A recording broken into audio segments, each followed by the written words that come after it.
Good day everyone. My name is Antoinette Ordinario and this is the continuation of the report of Mr. Jimwell Garcia, Types of Industries. So the next type of industry is the retail trade industry. Merchandising business. Merchandising is the promotion of goods and services that are available for retail sale. Merchandising includes determination of quantities, setting prices for goods and services, creating display designs, developing marketing strategies, and establishing discounts or coupons. Merchandising is part of the retail trade industry.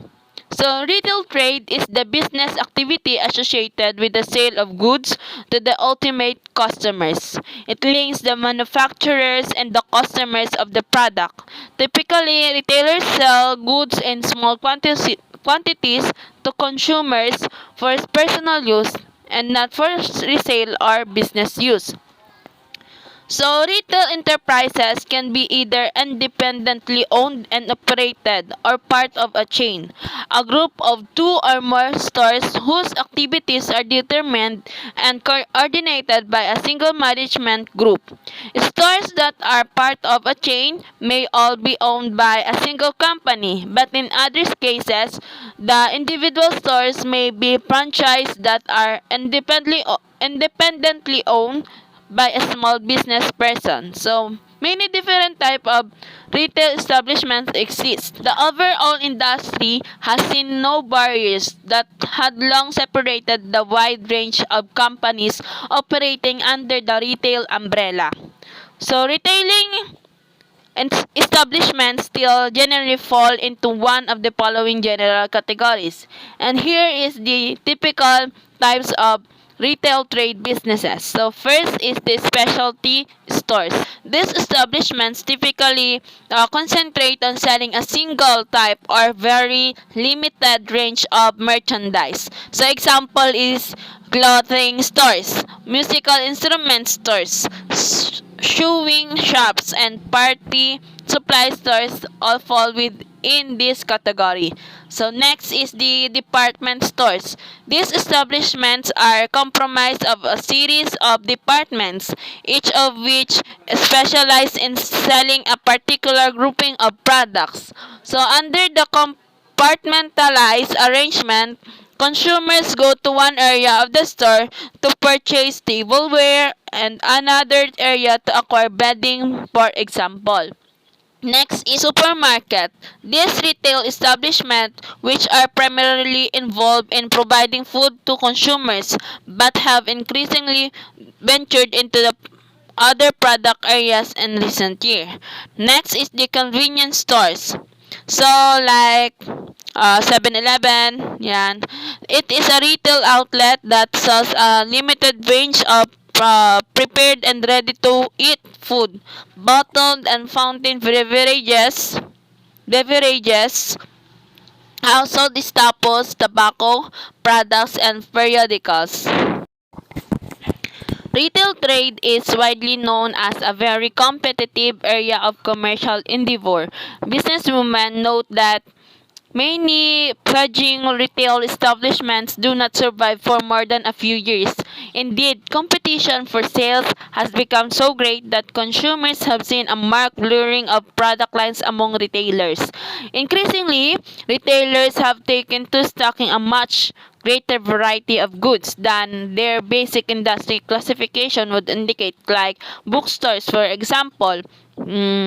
Increasingly stock electronic products, while other ready-to-eat foods such snacks and biscuits and personal hygiene products can be found in contemporary drugstores. So this development further complicates efforts to establish and maintain a healthy presence in the market.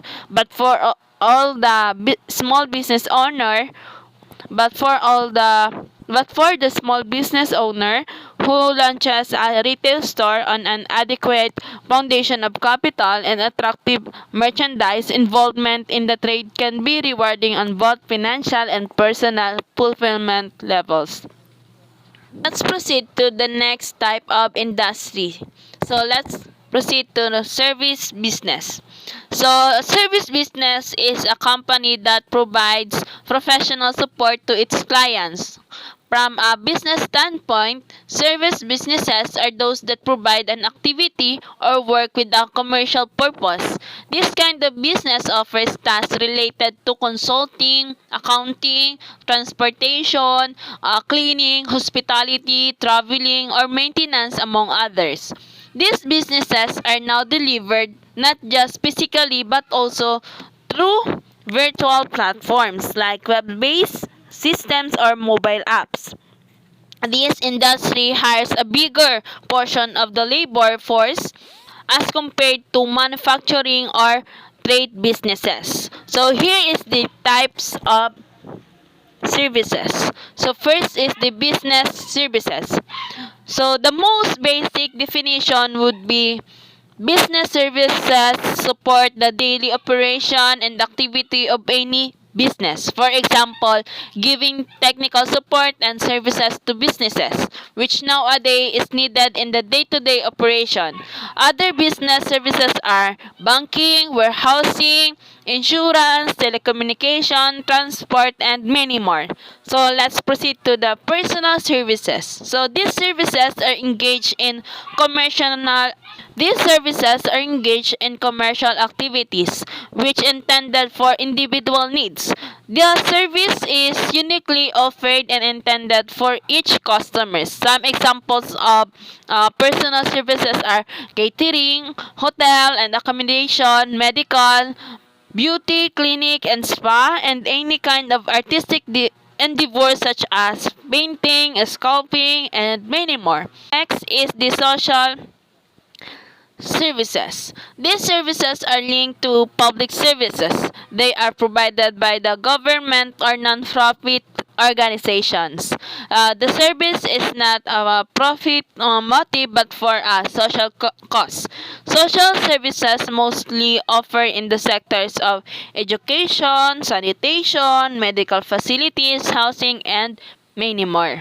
So, service industry, from an economic perspective, service businesses are also known as tertiary industry or sector. The last type of industry is the international trade.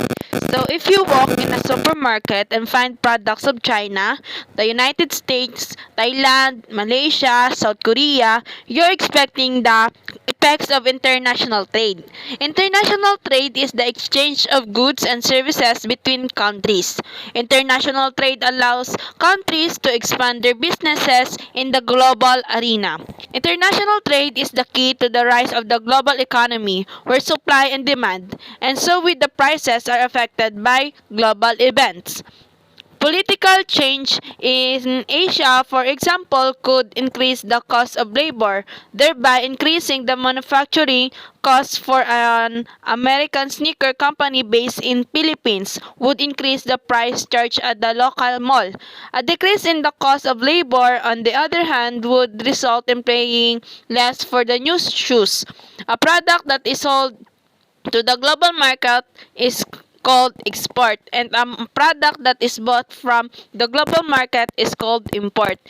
Imports and exports are accounted for in the country's current account in the balance of payments. Halimbawa na lang ng export. So, nagbebenta tayo ng product ng Pilipinas sa ibang bansa. Nag-export tayo. So, bakit? Example ng export ay yung Guimaras mango. So, Guimaras mango is the sweetest mango in the whole world. So, at saka sa Pilipinas lang siya makikita. So, ending tayo ang nag-export, nagpo-provide tayo para sa ibang bansa. So, at dahil tayo nagpo-provide sa ibang bansa, mataas ang value nun. At ang bayad nun sa atin ay malaki rin. So, nakakatulong siya sa ating bansa, sa economy ng bansa. At saka ang imports. So, mga imports, katulad na lang sa sibuyas, 'di ba sobrang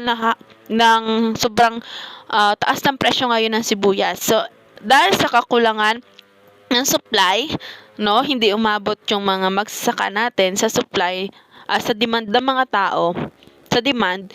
So, ang ending, para bumaba ang presyo, mag-import ng mga sibuyas galing sa ibang bansa para bumaba ang mga presyo. Yun po.